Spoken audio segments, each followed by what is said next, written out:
Fire blast, everyone!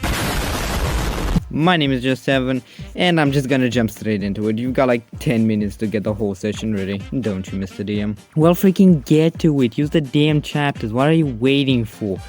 God, you're such a doo-doo head. To everyone else, yeah? Hello again.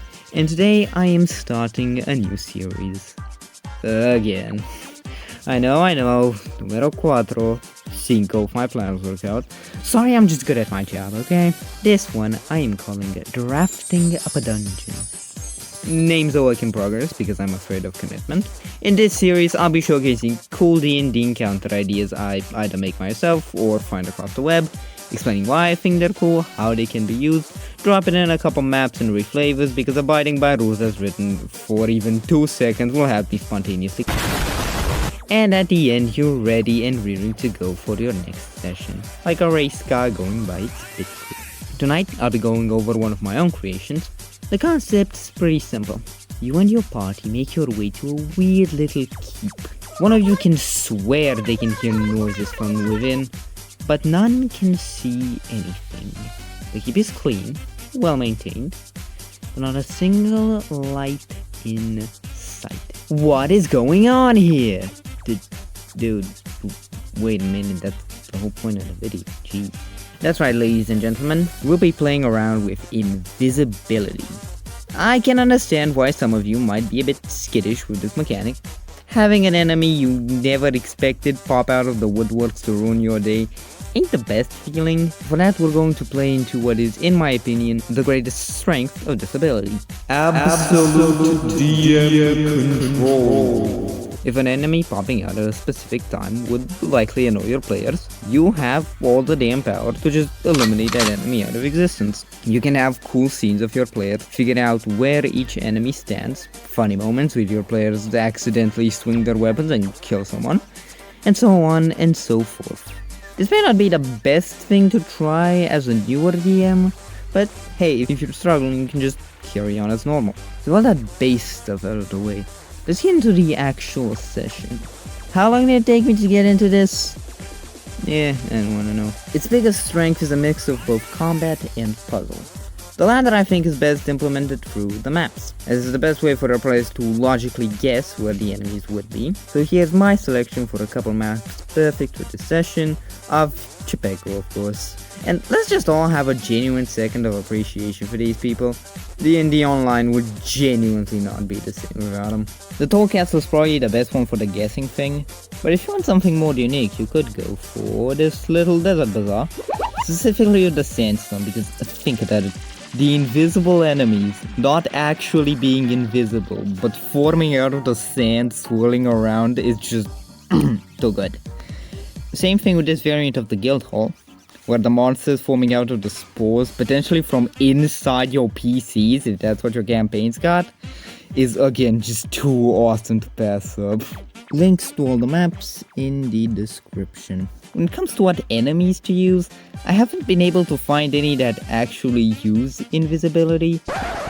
Editing 7 here, I have actually found a couple. Wouldn't really recommend them for this because they're kinda niche, but do your thing, I guess. Generally, I'd recommend to go a couple CRs below what your party would usually encounter. Really depends on whether you want them to be able to turn invisible again once they're found. Oh yeah, I guess I should explain how that one works. Ah yes, reading stuff off of wikis like the good old days of a couple months ago. God, if I'm cringing so hard at my old content now, Jesus Christ, what's gonna happen in the future? An invisible creature cannot be seen without some kind of magical mumbo-jumbo. They are heavily obstructed when it comes to the passive perception mechanics. Does anyone even use that? They can still be detected through noise or tracks they leave behind, and they have advantage on any attacks they make, and any attacks against them have disadvantage. I don't know if I would keep the attack disadvantage rule, since a big part of this encounter is the puzzle of actually figuring out where your opponents are. Going through all that trouble just to miss might throw off your players from a perfectly good guess, or just be kind of annoying as the party has to pretend they don't know something's there. Also, keep the passive perception thing in your pocket just in case our players are struggling.